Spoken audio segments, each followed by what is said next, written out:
छत्तीसगढ़ के दुर्ग जिले में विनय कुमार साहू की कहानी किसी रहस्यमय फिल्म से कम नहीं है। 6 साल पहले विनय ने सिविल सर्विसेज की परीक्षा पास करने का सपना देखा था।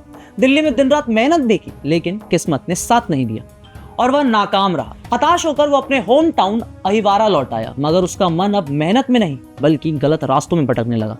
उसने छोटी मोटी चोरियां शुरू की, जैसे मोबाइल छीनना, चेन स्नैचिंग वगैरह वगैरह। लेकिन विनय की सबसे बड़ी गलती थी उसकी आलस भरी आदतें। वह बार बार एक ही मोहल्ले में चोरी करता और उसी के तहत पुलिस के लिए उसे पकड़ना आसान हो गया। उसकी हरकतों ने उसे धीरे धीरे एक बड़े अपराध की ओर धकेल दिया। एक दिन उसने ऐसा कदम उठाया जिसने सबको हैरान कर दिया। उसकी इस हरकत ने न सिर्फ उसकी जिंदगी को उलझा दिया बल्कि एक मासूम दंपति के जीवन को भी मुसीबत में डाल दिया। एक शाम विनय आसपास के मोहल्लों में घूम रहा था, तभी उसकी नजर एक दंपति के घर पर पड़ी जहां वह पहले 2 बार चोरी कर चुका था। आप इस बात से ही अंदाजा लगाइए कि विनय एस्पिरेंट से चोर क्यों बना। जिस घर में वो चोरी कर चुका था उसी घर को उसने फिर से टारगेट किया। और दोस्तों, हद तो तब हो गई जब तीसरी बार उसने फिर उसी घर को निशाना बनाया, लेकिन इस बार घर पर उसने कुछ ऐसा देखा जिसने उसके दिमाग में खतरनाक षड्यंत्र को जन्म दिया। जैसे ही विनय घर में घुसा और इस दौरान उसने घर के मालिक और मालकिन के अतरंग पलों का वीडियो बना लिया।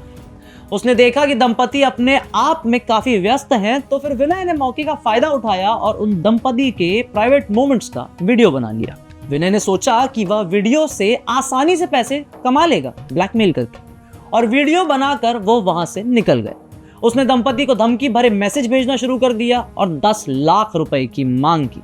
उसने कहा कि अगर पैसे नहीं मिले तो वह वीडियो इंटरनेट पर डाल देगा। इस बात को सुनकर दंपति डर गया और परेशान हो गए कि अगर वीडियो लीक हुआ तो उनकी इज्जत मिट्टी में मिल जाएगी, और यह डर दंपति को खाने लगा। उनका रोजमर्रा का जीवन नर्क हो चुका था। महिला का घर से बाहर आना जाना दुभर हो गया, लेकिन डर के बावजूद उन्होंने हिम्मत दिखाई और पुलिस के पास पहुंच गए। और यहां से शुरू हुई विनय की अंत की शुरुआत। दंपति की शिकायत के बाद पुलिस हरकत में आ गई। एक एफआईआर दर्ज की गई और साइबर क्राइम यूनिट के साथ मिलकर तलाश शुरू की गई। पुलिस ने मोहल्ले के सीसीटीवी फुटेज खंगाले। जल्द ही विनय की तस्वीर सामने आ गई। उसकी हरकतें कैमरे में भी कैद थी। पुलिस ने उसे हिरासत में लिया और पूछताछ शुरू की। विनय ने अपना गुनाह कबूल कर लिया।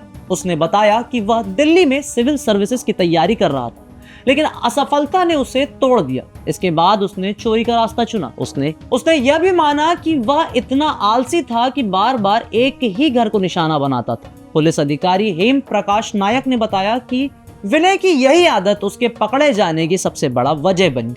उसका ब्लैकमेल का प्लान भी फेल हो गया क्योंकि दंपति ने समय रहते पुलिस को सब कुछ बता दिया था। अब विनय की कहानी एक सबक है। कभी वह सिविल सर्विसेज में बड़ा अफसर बनना चाहता था, लेकिन असफलता ने उसे गलत रास्ते में धकेल दिया। छोटी चोरियों से शुरू होकर उसने ब्लैकमेल जैसे जघन्य अपराध की साजिश रची। उसकी आलसी आदत ने उसे बार बार उसी मोहल्ले में ले जाकर उसका खेल खत्म करा दिया।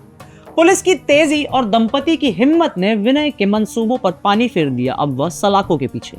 उसका यह कदम न सिर्फ उसके लिए बल्कि उन सभी के लिए चेतावनी है जो मेहनत छोड़कर गलत रास्तों की ओर बढ़ रहे हैं।